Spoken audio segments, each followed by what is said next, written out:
Okay students, अच्छा कल वाला जो डिस्कशन था, अच्छा उसको निपटाना है ना। हाँ हाँ हाँ। तो मैंने कल का जो ये था, तो उसमें हम लोगों ने डिस्कशन क्या करा था कि ह्यूमन एवोल्यूशन वाला पार्ट था और 15 मिलियन ईयर्स अगो से शुरू किया था। बेसिकली एनसीईआरटी में उसी तरह से है। और उससे पहले जो इजिप्टोपिथेकस, प्रोलियोपिथेकस, लिम्नोपिथेकस, शिवापिथेकस, वो सब जो था वो एवोल्यूशन ऑफ एप्स था। लेकिन since it is on human evolution, so मैंने जो शेयर किया था आप लोगों से उसमें एवोल्यूशन ऑफ एप्स का एक पार्ट दिया हुआ था, क्योंकि स्टेट बोर्ड्स में बहुत सारे जगह पे, आईएससी में बहुत सारे जगह पे वो दिया रहता है। लेकिन याद रखिएगा, तो हम लोग एक बार रिवाइज कर लेते हैं। अगर 15 मिलियन ईयर से शुरू हुआ था, so ultimately it was Dryopithecus and Ramapithecus. Dryopithecus को हम लोगों ने कहा था it's a common ancestor of both man and ape, है ना, ये कहा था। Dryopithecus was more ape like, Ramapithecus was more man like, ये दोनों था। और एक चीज याद रखिएगा, they they walk like gorillas and शिंपैंजीज।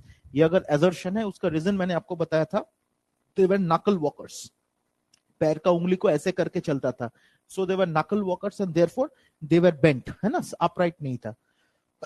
तो ये वाला पार्ट था। और उसके साथ गोरिल्लास एंड चिंपैंजीज वाला था, दे वर हेयरी, है ना, body was covered with hairs, वो वाला पॉइंट था। उसके बाद 3 to 4 मिलियन ईयर्स अगो में सीधा चला गया, और उसमें कौन आया इसके बारे में चर्चा नहीं है एनसीईआरटी में, लेकिन वो है ऑस्ट्रेलोपिथेकस। ऑस्ट्रेलोपिथेकस, एनसीईआरटी में ऑस्ट्रेलोपिथेसिंस है, लेकिन एनसीईआरटी का जो ऑस्ट्रेलोपिथेसिंस है वो बाद में आया, वो भी मैं बताऊंगा, that is 2 million years ago. तो ऑस्ट्रेलोपिथेकस जो था वो था 3 to 4 मिलियन ईयर्स अगो, और उसका हाइट था 4 फीट, है ना। और फिर उसमें वो था क्रेनियल कैपेसिटी 500 सीसी था, हाँ। एंड दे उसमें लूसी एंड दो था, एक था Taung baby, the male version was Taung baby and the female version was Lucy. और मैंने बताया था कि it was discovered by Raymond Dart, ये भी मैंने बताया था क्योंकि ये मॉड्यूल का क्वेश्चन था। और उसमें जो फीचर्स था वो मैंने अपने नोट में शेयर किया। उसके साथ साथ मैंने आपको ये भी कहा था कि ऑस्ट्रेलोपिथेकस के बाद 2 मिलियन ईयर्स अगो दो आया, एक था होमो हैबिलिस और एक था ऑस्ट्रेलोपिथेसिंस। एनसीईआरटी में होमो हैबिलिस का भी टाइमिंग नहीं दिया गया, लेकिन that was called the first hominid. NCERT में फर्स्ट होमिनिड का चर्चा है। तो होमो हैबिलिस एंड ऑस्ट्रेलोपिथेसिंस, तो ऑस्ट्रेलोपिथेसिंस जो था, they walked on eastern African grasslands, ये वाला था, है ना, एसेंशियली एट फ्रूट, वो सब पॉइंट था। और उसके साथ साथ होमो हैबिलिस वाला जो था, that was called the first hominid, that is the handyman, able man, skilful man, tool maker, ये सब नाम मैंने बताया था। सेक्सुअल डिवीजन ऑफ लेबर था, they communicated with visual sounds and visual signals, ये वाला they communicate with sounds and visual signals, ये मैंने बताया था। और उसमें क्रेनियल कैपेसिटी दिया था क्या मैं, 650 to 800 ना, की एक छिलो ना, 650 to 800 क्रेनियल कैपेसिटी था। अब इसके बाद हम लोगों ने जो डिस्कस करा था, अब इसके बाद हम लोगों ने जो डिस्कस करा था वो है, सर क्लासे अच्छी, इसके बाद जो हमने डिस्कस करा था होमो हैबिलिस के बाद, एक सेकेंड कनेक्ट करवा देते हैं। हाँ, तो होमो हैबिलिस के बाद हमने जो डिस्कस करा था वो है आपका वो है आपका ये जो होमो इरेक्टस। तो होमो इरेक्टस जो था, होमो इरेक्टस के इसी से मैंने बताया था कि कल बताएंगे, मतलब आज बताना था मुझे। और होमो इरेक्टस जो था दैट वाज 1.5 মিলিয়ন ইয়ার্স अगो, তাই তো। তো হোমো ইরেক্টাস जो था दैट वाज 1.5 মিলিয়ন ইয়ার্স अगो। এখান থেকে একটা জিনিস আমার বলার আছে, জাস্ট সি দিস, देखो। तो होमो इरेक्टस, होमो इरेक्टस, अब देखिए ये जो होमो इरेक्टस है, इसके बारे में एनसीईआरटी ने लिखा, इसका फॉसिल मिला था, है ना, इन द ईयर, बोलो, इन द ईयर फॉसिल कब मिला था इसका, 1891 में इसका फॉसिल मिला था। लेकिन जावा में इसका फॉसिल मिला था, ये लिखा है। लेकिन आप लोग एक चीज समझिए, होमो इरेक्टस का basically there were 4 different types, ঠিক আছে। তার মধ্যে একটা ছিল হচ্ছে Java man, one was Java man, one was Peking man, one was Heidelberg man, Heidelberg, Hiedel, Heidelberg man, and another was Algerian man। हालांकि एल्जेरियन मैन को लेके उतना कल्चर नहीं है, लेकिन Java man, Peking man and Heidelberg man, ये तीनों के लिए इंपॉर्टेंट है। क्यों इंपॉर्टेंट है, इसका जो कॉन्सेप्ट है ये भी आपको समझना पड़ेगा। देखो, अभी तक जो भी हुआ है, अभी तक जो भी हुआ है वो सब, एक सेकंड,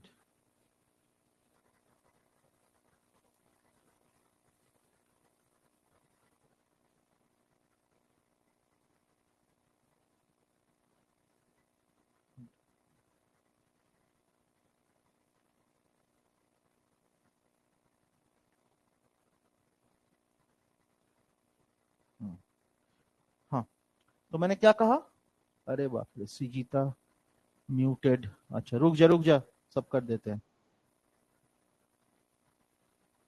हाँ कर दिया। तो ये था। अब इसमें से Java man, Peking man and Heidelberg man, हाँ যেটা বলছিলাম সেটা হলো দেখো everyone was in Africa initially, everyone was in Africa. अब अफ्रीका से क्या हुआ, सबसे पहली बात तो ये है यूरोप, मान के चलिए दिस इज एशिया। अब अफ्रीका से जो मूवमेंट हुआ, ऐसी एशिया मतलब এই দিকটা এরকম ভাবে এরকম ভাবে করলাম। सो अफ्रीका से जो मूवमेंट हुआ, एक आया, ध्यान से देख, एक आया, सपोज होमो इरेक्टस का एक वर्जन आ गया इधर, this is Germany, this is Germany, समझे ना। और जर्मनी में हिडेलबर्ग है, Heidelberg is a region in Germany, इसीलिए Heidelberg man. Even Neanderthal is a region in Germany, दोनों ही जर्मनी का पार्ट है। एक जर्मनी में आया packing man, Peking man basically Mongolia, ये मंगोलिया का पार्ट है ना। सो दैट इज पेकिंग मैन, এখানে হলো পেকিং ম্যান। আর এখান থেকে জাভা ম্যান যেটা, এই যে সুমাত্রা বা জাভা এখানে, this is Java man, Indonesia, समझे ना। सो ये जो मूवमेंट है, एक क्वेश्चन आज तक नहीं पूछा गया, लेकिन ये क्वेश्चन पूछा जा सकता है, that which man was the first to leave Africa. इसका आंसर है होमो इरेक्टस, इसका आंसर है होमो इरेक्टस। अगर जावा मैन से क्वेश्चन आया तो जावा मैन आंसर करना, लेकिन ये होमो इरेक्टस, क्योंकि होमो इरेक्टस का ही जावा मैन जो है, इसका नाम है होमो इरेक्टस इरेक्टस, इसका नाम है होमो इरेक्टस इरेक्टस, ठीक है। This is homo erectus erectus, जो एनसीईआरटी में लिखा गया है। কত জানো 900, দেখো তো 900 ক্রেনিয়াল ক্যাপাসিটি কত ছিল, 900 cc is the cranial capacity, তাই না। essentially ate meat, है ना, তারা meat খেত। so they were actually habitual cannibals, they were actually habitual cannibals, ये लोग cannibals थे, ঠিক আছে। তো क्या है कि এই যে জাভা ম্যানটা হলো, they went to Indonesia ওই জায়গাতে, and then পেকিং ম্যান যদি বলো, that is homo erectus pekinensis, homo erectus pekinensis, pekinensis, this was Peking man. and Heidelberg man হচ্ছে homo erectus heidelbergensis, homo erectus heidelbergensis, bergensis। तो इनमें से ये तीन जो है, ये तीन आ गया। अब इनमें से याद रखना, होमो इरेक्टस इरेक्टस हो गया, होमो इरेक्टस पेकिनेंसिस हो गया, इसका जो फ्यूचर है उसके बारे में एनसीईआरटी ने नहीं कहा, ठीक है। What happened was they said, अब उन्होंने क्या कहा, होमो इरेक्टस जनरल, उन्होंने क्या कहा एनसीईआरटी में, होमो इरेक्टस जनरल। और होमो इरेक्टस से उनको उन्होंने क्या कहा, निएंडरथल आया।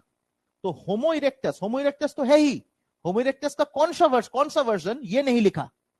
तो होमो इरेक्टस से उन्होंने कहा कि निएंडरथल आया।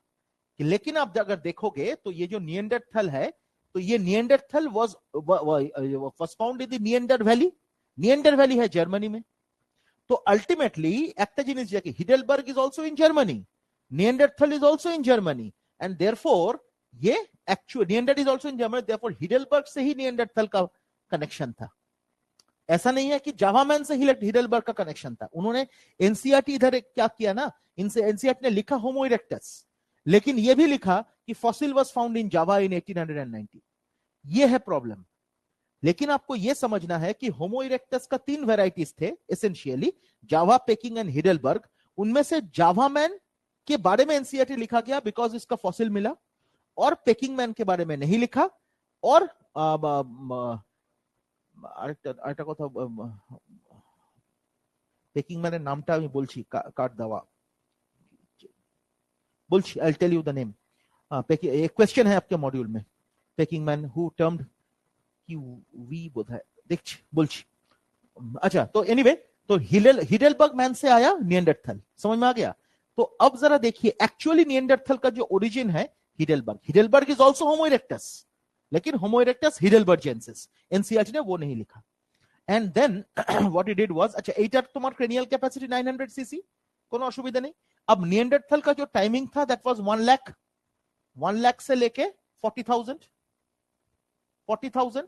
और এখানে मजेदार निएंडरथल के बारे में जो भी लिखा है, इसका क्रेनियल कैपेसिटी अप्रोक्सीमेटली 1400 सीसी, इसका क्रेनियल कैपेसिटी।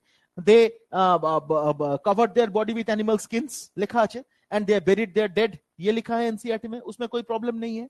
उसके साथ साथ और एक चीज याद रखना, तो निएंडरथल इसी दौरान आइस एज आया। आइस एज का टाइमिंग क्या था? 75,000 से लेके 10,000। आइस एज का टाइमिंग था 75,000 से लेके 10,000, लेकिन Neanderthal man was not successful in completing the ice age. Ice age को वो कंप्लीट नहीं कर पाया था। और उसी दौरान अराउंड 75,000 इयर्स जो आया, जो एनसीईआरटी ने नहीं लिखा, एनसीईआरटी लिखा मॉडर्न मैन, एनसीईआरटी ने क्या लिखा? Modern man. लेकिन मॉडर्न मैन का भी दो वैरायटी है। ये जो मॉडर्न मैन है 75,000 का, this modern man was actually, this particular modern man जिसके बारे में एनसीईआरटी ने लिखा है, दिस वाज क्रोमैग्नॉन, जो एनसीईआरटी में नाम नहीं लिखा। क्रोमैग्नॉन मैन का साइंटिफिक नेम है Homo sapiens fossilis. Homo sapiens fossilis is the scientific name of Cro-Magnon man, और ये था क्रोमैग्नॉन मैन, समझे ना?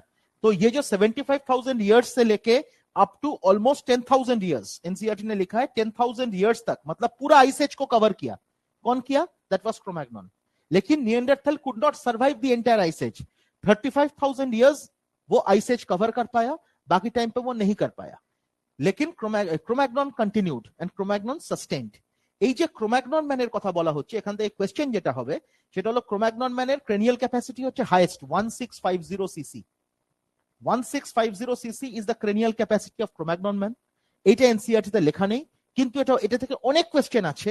So you need to get accustomed with this, number 1। Number 2, এই যে ক্রোম্যাগনন से और एक क्वेश्चन पूछा जाएगा, that is prehistoric cave art developed 18,000 years ago, जेटा लिखा है एनसीईआरटी थे, example Bhimbetka in the Raisen district of Madhya Pradesh. तो ये जो है prehistoric cave art was also developed by Cro-Magnon. 18,000 years है ना, इसमें क्या मिला आपको? Prehistoric cave art. Prehistoric cave art जिसका एग्जांपल एनसीईआरटी ने दिया है एज भीमबेटका, एग्जांपल दिया है Bhimbetka in the Raizin district of Madhya Pradesh. In the Raizin district of Madhya Pradesh,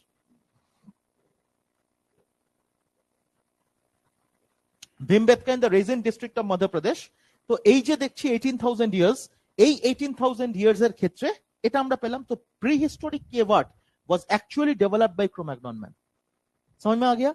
और इसके बाद 10,000 years ago बोला আছে agriculture developed। That was not by Cro-Magnon, that was by the living modern man। और living modern man হচ্ছে Cro-Magnon এর পরে এলো। अब देख क्रोमैग्नन के बाद जो आया था वो है लिविंग मॉडर्न मैन। तो लिविंग मॉडर्न मैन जो है, ये जो लिविंग मॉडर्न मैन है, इसमें दो चीज आपको याद रखना है। नंबर 1 एग्रीकल्चर, যদি আমরা 10,000 ইয়ার্স এর কথা বলি ये। एंड सेकंड क्वेश्चन है, लिविंग मॉडर्न मैन का cranial capacity is 1450 CC. So it's an example of retrogressive evolution from Cro-Magnon. Retrogression था, देखो ब्रेन साइज डिक्रीज हुआ, सो इट्स अ रेट्रोग्रेशन, बुझते पेरेছো? सो एक और क्वेश्चन पूछा जाता है, which man is the closest in cranial capacity with Neanderthal? Answer is living modern man. तो प्रेजेंट আমাদের যে cranial capacity, that is exactly closest to Neanderthal. Neanderthal में 1400 था, लेकिन क्रोमैग्नन उसके बाद आया, क्रोमैग्नन में 1650 था, लेकिन वो घट गया उसके बाद। This is one of the case, ये एक एक्सेप्शन है। जनरली एवोल्यूशन में increase in cranial capacity is one of the important parameter, जिसका एक्सेप्शन केवल और केवल ये पॉइंट है। Am I clear? तो ये इंपॉर्टेंट है। ओ WC पाई, PEI, पेकिंग मैन का जो नाम था, पेकिंग मैन डिस्कवर किया था WC पाई। ये आपका मॉड्यूल का क्वेश्चन है, WC पाई PEI, बुझते पारो? ये आपको मिल जाएगा, मॉड्यूल का क्वेश्चन में आपको मिलेगा। सो हो गया। तो दिस इज द कॉन्सेप्ट जहां से हम लोगों ने शुरू किया था। होमो इरेक्टस के बारे में जब चर्चा होगा तो होमो इरेक्टस द जनरलाइज्ड ये, होमो इरेक्टस में केवल what is given is this thing, যেটা হোমো ইরেক্টাসে কি দেওয়া আছে? হোমো ইরেক্টাসে কেবল और केवल দেওয়া আছে যেটা জিনাসের নাম আর স্পিসিসের নাম। लेकिन होमो इरेक्टस का जो माने सबस्पीशी का वैरायटी है, उस वैरायटी में आता है जावा, जिसके बारे में एनसीईआरटी ने लिखा है लेकिन এখান থেকে একটা প্রবলেম হচ্ছে, এটা দেখে মনে হচ্ছে জাভা থেকে ডাইরেক্টলি তৈরি হলো নিয়ান্ডারথাল। ওটা ভুল। होमो इरेक्टस থেকে निएंडरथल एसके, दैट इज करेक्ट, लेकिन वो जावा नहीं है, वो है हिडेलबर्ग, क्योंकि हिडेलबर्ग भी जर्मनी में है, निएंडर वैली भी जर्मनी में है।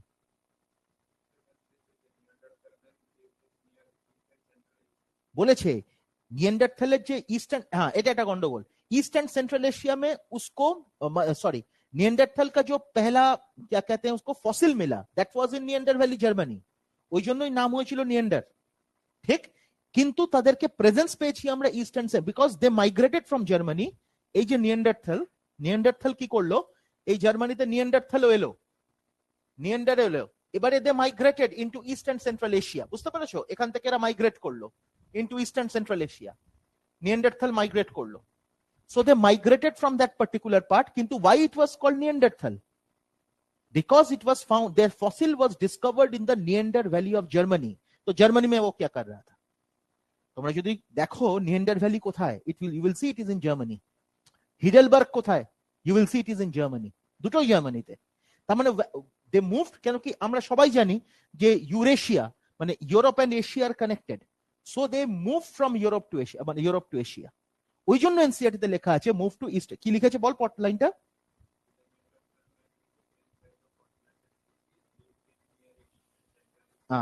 live near east and central Asia because they migrated into east and central Asia, বুঝতে পেরেছো? সো ये हमेशा याद रखना, although NCERT writes that, but why it is called Neanderthal? It was called Neanderthal because उसका fossil मिला था उधर। फॉसिल उधर क्या कर रहा था? इसका मतलब ये तो एकदम नहीं है कि इस दौरान जब ये इधर चला आया तो इधर कुछ भी नहीं था, ऐसा तो नहीं था, कोई ना कोई तो था।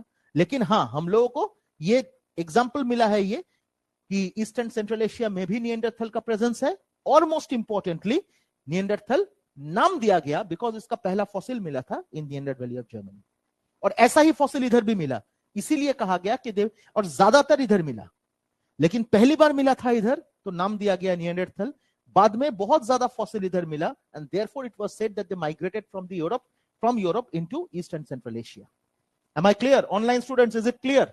ये जो ह्यूमन एवोल्यूशन का कुछ चीजें हैं जो एनसीईआरटी में इस तरह से प्रेजेंट किया हुआ है, लेकिन उसको आपको समझना है और उसको एनालाइज करना है, तभी जाके आपका आंसर होगा। Am I clear? এটা নিয়ে কারোর কোনো সমস্যা? Any doubts to anyone, my dear students? No sir. সব ঠিক আছে তো, কোনো অসুবিধা নেই? হ্যাঁ ঠিক আছে, চলো গুড। अब हम लोग তো আচ্ছা, আর এক চিজ, একটা জিনিস তোমাদের বলা হয়নি আমার, আমি সেদিনকে লিখতে লিখতে আমার মাথায় এলো কিন্তু তারপর আবার ভুলে গেলাম, तो उसी टाइम पे करवा देना था। अच्छा, ये जो डार्विनियन फिंचेस वाला पार्ट था ना, आपको याद है डार्विनियन फिंचेस? ये तो देख के ही आपको समझ में आ जाएगा। मार्सुपियल रेडिएशन हो गया, डार्विनियन फिंचेस हो गया, है ना? ये वाला जो पार्ट था याद रखिएगा, मार्सुपियल रेडिएशन हम लोगों ने करा था, ये placental mammals and marsupial mammals, ये करा था हम लोगों ने, ये तो हम लोगों ने पढ़ा था उस दिन। तो जरा देखिए माय डियर, ये भी डेवलप किया, ये भी डेवलप किया। I told you example of parallel evolution, different दूसरी जगह से इधर आया, इधर से इधर आया, तो इट्स अ कन्वर्जेंट, ये सब बताया मैंने। लेकिन एक चीज देखो, suppose this particular organism, let's consider marsupial mole for example. इधर है मोल, तो मोल तो इसमें रहता है, इसके नीचे रहता है ना, जमीन के नीचे रहता है। तो marsupial mole and mole, tiger cat, bobcat for example. तो मार्सुपियल मोल एंड मोल, तो मार्सुपियल मोल भी डेवलप किया इन द सेम हैबिटेट, ये भी डेवलप किया इन द सेम हैबिटेट। तो देखिए ultimately different organism selected their individual habitat and underwent speciation. তাই তো, গল্পটা তো তাই, যে ইন্ডিভিজুয়াল হ্যাবিটেট বা নিশ সিলেক্ট করে আমরা নতুন নতুন স্পিসি দেখতে পেলাম, so that underwent speciation and they chose their individual habitat, correct? So this is called, or this speciation due to the influence of individual habitat, this is called habitat fragmentation. So speciation due to habitat, এটাকে বলে habitat fragmentation, which is one of the important cause of evolution. It is one of the important cause of evolution. Summary में जाइए, summary তে দেখো লেখা আছে মাঝখানের দিকে, genetic drift, gene flow, সবকিছু লেখা আছে দেখো। দিয়ে লেখা আছে হ্যাবিটেট ফ্র্যাগমেন্টেশন। দেখো লেখা আছে, এই ওয়ার্ডটা এনসিইআরটি টেক্সটের মধ্যে ঢোকানো নেই, but this word is important. मिल गया आप लोगों को? ऑनलाइन स्टूडेंट्स आपको मिला समरी में पेज नंबर 142 किंबा 126? तो याद रखिएगा that is the concept of habitat fragmentation, ठीक है ना।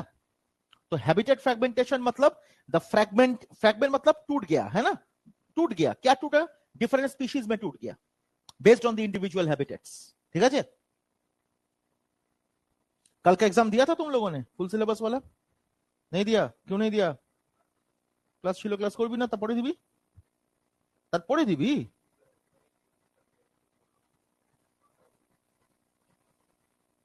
ट्वेल्थ का एग्जाम देना, ठीक है, हो गया, डन हो गया, कोई दिक्कत तो नहीं है किसी को? तो ये चैप्टर में कोई भी पेज में कोई भी जगह पे कोई भी दिक्कत माय डियर स्टूडेंट्स? ये एनसीईआरटी आप लोगों के पास एनसीईआरटी है हर कोई, मैं रिक्वेस्ट करूंगा हर किसी को कि take 5 minutes of your time, कोई बड़ी बात नहीं है। एनसीईआरटी का हर एक पेज पलटा लीजिए, है ना, पेज नंबर 126 से लेके या तो पेज नंबर 110 नया किताब अगर है तो वहां से लेके up to the last page 126 या तो 142 ये तक आप एक बार देख लीजिए। अगर किसी भी जगह पे कोई भी वर्ड पे आपके मन में कोई दुविधा है तो तुरंत मुझे पूछिए, आई विल टेल यू। अभी कीजिए ये काम, ये इंपॉर्टेंट है। Take 2-3 minutes 5 minutes of your time, कोई बड़ी बात नहीं है। उसके बाद मैं आपको कुछ क्वेश्चंस के बारे में बात करूंगा।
ध्यान से देखिएगा, पढ़ने का स्टाइल आंखों से नहीं, पेन लगा के, आंखों से मत पढ़ो, आंखों से पढ़ के सक्सेस नहीं होता। पेन लगाएगा, क्वेश्चन पेपर जब पढ़ रहे हो ऐसे पढ़ो।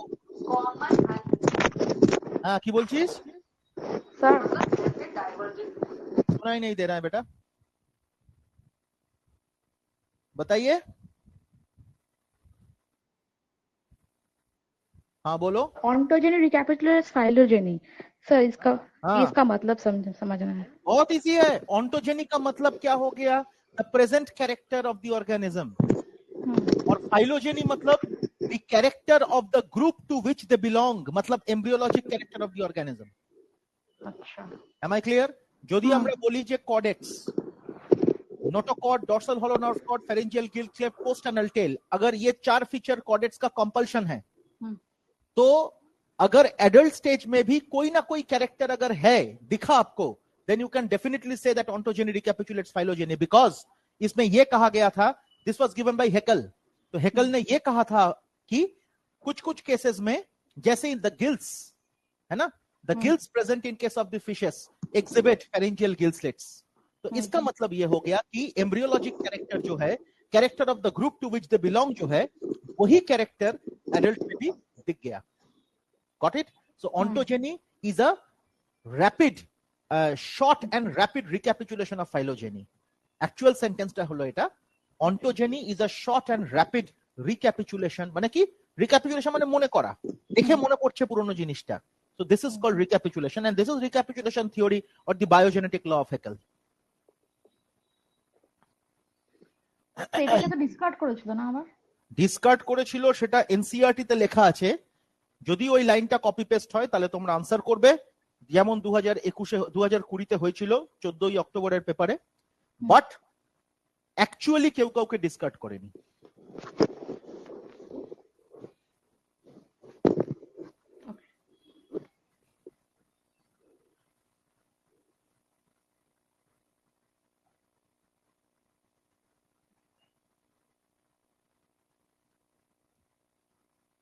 স্যার, হ্যাঁ স্যার ইকথিওসরাস যে রিটার্ন করেছিল ওখানে, তো ওটা রেট্রোগ্রেসিভ ইভলিউশনের আন্ডারে কি? ডেফিনেটলি। ওকে ওকে, 200 না ইকথিওসরাস? 200 তো না? হ্যাঁ ট্রাইয়াসিক তো। মারবো চট। ফিশ লাইক রেপটাইল কোথায় লেখা আছে? 140 খোল। 200 না? টাইমটা জিজ্ঞেস করছি। 140 বলেছি, 138 বলিনি, পাতা উল্টা। ওপরে লেখা আছে না ইকথিওসরাস ফিশ লাইক রেপটাইলস 200, দেখতে পাচ্ছি এখান থেকে, তুই দেখতে পাচ্ছিস না। তাহলে 200 মানে কি? ট্রাইয়াসিক। জুরাসিক তো 150 থেকে 100। পড়াশোনা করবি না। ট্রাইয়াসিকে অনেকগুলো কোয়েশ্চেন কিন্তু পরীক্ষার। কি কি কোয়েশ্চেন? এই অনলাইন, এই পরমব্রত বলতো স্যার। ওই when did dinosaurs originate? তারপর First mammals appeared on Earth. Very good. আরেকটা ইকথিওসরাস। গুড।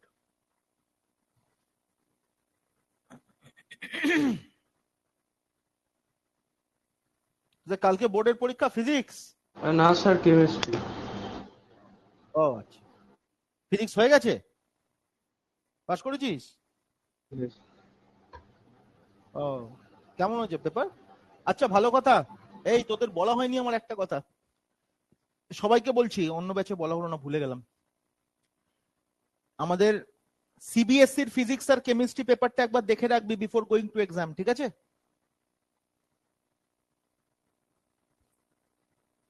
সিবিএসসির যে ফিজিক্স আর কেমিস্ট্রি পেপারটা হয়েছে, ওই পেপারটা একবার দেখে রাখবি বিফোর গোয়িং টু এক্সাম।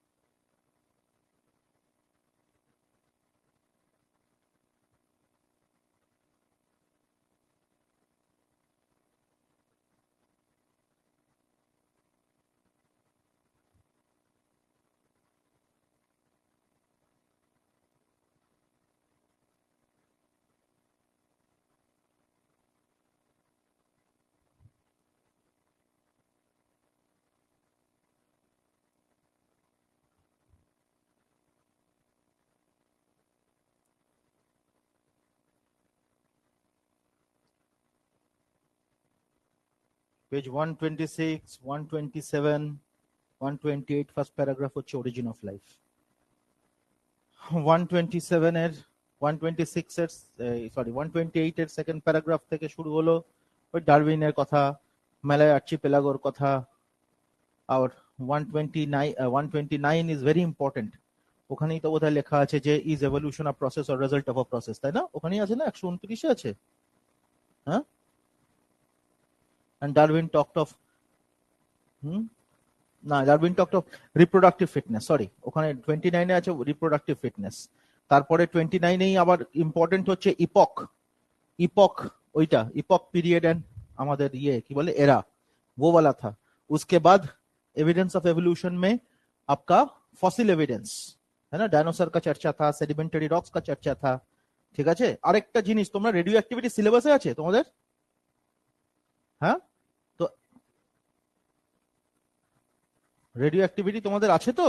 তোমরা কার্বন ডেটিংটা পড়ে রাখবে, ওখানে লাইন আছে দেখো, এই যে radioactive dating. Do you recollect the method of radioactive dating and principles behind the procedure? এটা একবার দেখে রাখবে,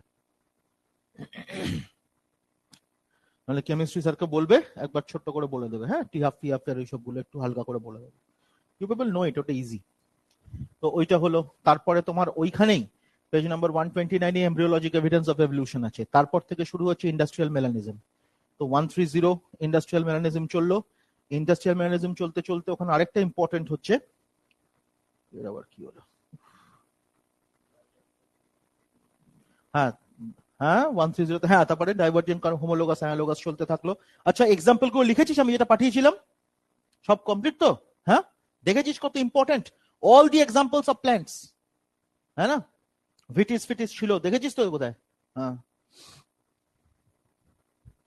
ক্যারিসা, ক্যারিসা, ভিটিস এন্ড ক্যারিসা, থর্নস বোধহয় ছিল না? থর্নস তো, ভিটিস এন্ড ক্যারিসা, হ্যাঁ। All the examples my dear, they are tremendously important. আর এখান থেকে কোয়েশ্চেন দিলে 12 বেড়ে যাবে বাচ্চাদের। যদি এসে যায় আমি খুশি হব, তোরা पारबी। तो एनीवे, तो ठीक है जी, एग्जांपल डाइवर्जेंट कन्वर्जेंट का जितने भी एग्जांपल है। उसके बाद बायोकेमिकल बेसिस ऑफ एवोल्यूशन था। बायोकेमिकल माने कि प्रोटीन्स एंड जीन्स, वो वाला पार्ट। उसके बाद था आपका इंडस्ट्रियल मेलानिज्म, हाँ उसके बाद था इंडस्ट्रियल मेलानिज्म। और इंडस्ट्रियल मेलानिज्म का डिस्कशन तो आपको पता ही है। 132 अगर जाओगे तो उधर वो लाइन था, no variants are completely wiped out, है ना? और 132 में ही उसका नेक्स्ट पैराग्राफ, और उसमें पेस्टिसाइड रेजिस्टेंट प्लांट्स, वो एंथ्रोपोजेनिक एविडेंस ऑफ एवोल्यूशन सब कुछ था। उसके बाद जो था stochastic process, modern synthetic theory of evolution, है ना? तो स्टोकास्टिक प्रोसेस, उसके बाद वो था। उसके बाद important Darwinian finches, Darwinian finches, फिर एडाप्टिव रेडिएशन, है ना? फिर मार्सुपियल रेडिएशन, फिर प्लेसेंटल रेडिएशन, वो सब कुछ वो था। 134 में भी वो था। 134 में बाकी डिस्कशन में वो जो कंपैरिजन था ये जो हैबिटेट में। अच्छा একটা কথা, 134 এ ছবির সাথে নাম ম্যাচ করছে না কিছু কিছু, 133 থেকে ভ্যালিডেট করে নেবে। 133 থেকে ভ্যালিডেট করে নেবে, ছবির সাথে নাম ম্যাচ করছে না। ছবি দিয়ে যদি কোয়েশ্চেন থাকে তাহলে একটু গন্ডগোল হবে, বাট 133 থেকে ওটা ভ্যালিডেট করে নেবে, বুঝতে পেরেছো? দেখে নেবে, ওটা কারেকশন করে নেবে। हालांकि इंटरनल एग्जाम में क्वेश्चन যখন ছবি দিয়ে দেবে এগুলোই কপি পেস্ট করবে, बट एक्चुअली जो पिक्चर है वो भी आपको डिटरमाइन करना पड़ेगा। समझ में आया? थोड़ा एक दो पिक्चर में गड़बड़ है। और उसके बाद 134 में branching descent and natural selection के बारे में चर्चा है। और उसके बाद is evolution is a process, और ये ऑफ अ प्रोसेस, और उसके ऊपर था लैमार्कियन थ्योरी, है ना? लैमार्कियन थ्योरी गया। और उसके नीचे था the population theory of Thomas Malthus, है ना? In a given population no two individual. এখানে এই প্যারাগ্রাফটা একটু পড়তো বাবা, খুব সুন্দর প্যারাগ্রাফটা রে। इस पैराग्राफ को हम लोग एक बार पढ़ेंगे। 135 का जो सेकंड थर्ड पैराग्राफ है, इज इट पॉसिबल, वही से जोड़े जोड़े पढ़ते एकटू। नहीं,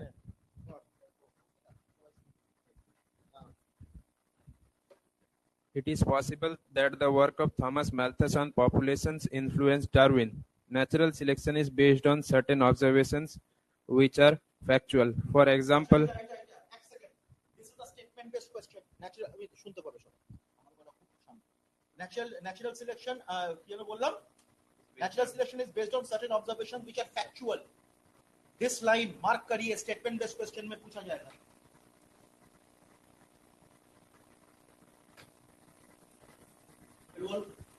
For example, natural resources are limited, populations are stable in size except for seasonal fluctuation, members of a population vary in characteristics. In fact, no two individuals are alike. Even though they look superficially similar, most of variations are inherited, etc. Most variations are inherited, क्योंकि most of the variations ultimately similar superficially लगेगा, लेकिन most variations inherited because it has a reproductive basis, है ना? Reproductive fitness के बारे में हम लोग बात कर रहे हैं। तो अगर वो जीन पूल में नहीं रहेगा, यानी जर्म लाइन में नहीं रहेगा, तब तो सब्सिक्वेंट जनरेशन में नहीं जाएगा। तो naturally that is inherited, right? तो और adaptive ability is inherited, it is a genetic basis लिखा ही আছে। चलो, The fact that theoretically population size will grow exponentially if everybody reproduced maximally.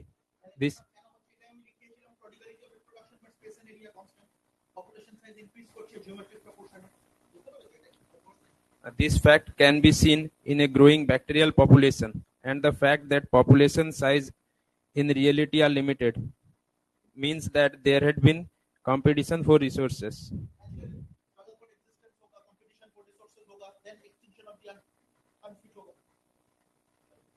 Only some survive.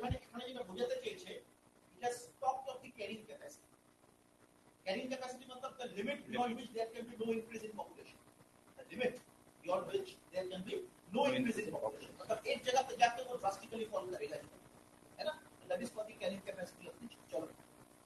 only some survived,